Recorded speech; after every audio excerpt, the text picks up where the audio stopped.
brother, Hafizahullah, and his question is, if a brother would like to marry, fi sabilillah, but he is in his studies now and with a part-time job, he can almost provide. Is it good for him to marry or should he wait? Because a sheikh said that the best age to marry is now, even if he has no money and so on. Because with his wife, the risk will come faster. Al-Razaq will give to them risk. Without a wife, it's coming soon to soon. So no matter in what situation you are, if you have the opportunity, you should marry now. So what advice will you give? This is not a wise advice, Akhi. And unfortunately, so many people give generic answers without knowing the background of the people asking him. So if someone comes to me and asks me, is it best time to marry? I say, yeah, go ahead and marry.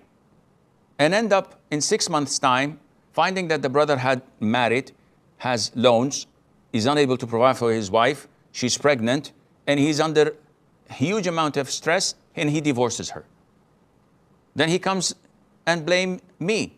You're the reason. You told me to get married. Generally speaking, yes, marriage is good, but we have to look at the circumstances.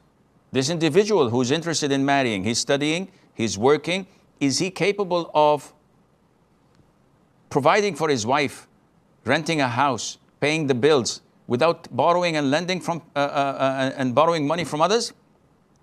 If the answer is yes, then inshallah, go for it.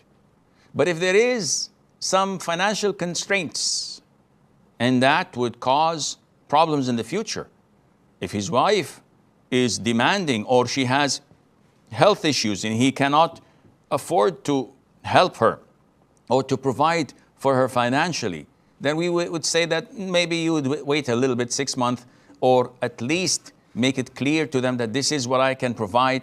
And if they're willing to go for it, alhamdulillah, they accept it willingly and wholeheartedly.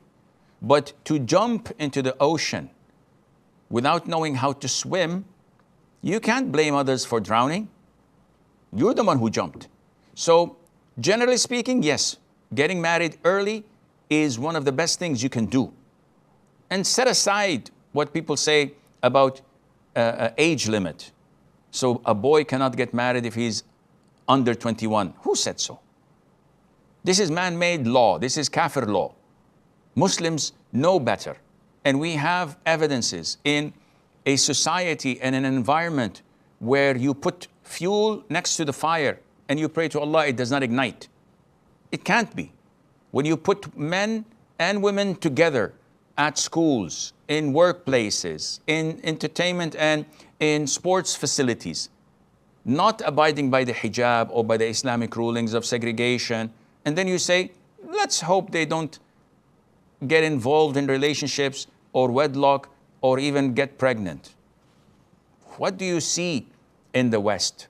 Go to any country in Europe, show me one single country that is modest or they have no problem, compared to Arab countries and Muslim countries, where the ratio is way, way negligible and can't be compared. So Islam gives you the right system because it's from the one who created us and he knows us inside out. He told us the best system that would maintain our decency and to preserve our modesty. The people in the West and the East don't want this. They want orgies. They want freedom for all. Whether you're a boy or a girl or transgender, whatever you want to be. You want to be a bird? Be my guest. This is all what their countries and societies revolve around, and this is why Allah is inevitably going to make them face their worst fears because they went against His ruling. So marrying early is good, but you can't have one size that fits all. We have to look at each and every case to be able to judge this, and Allah knows best.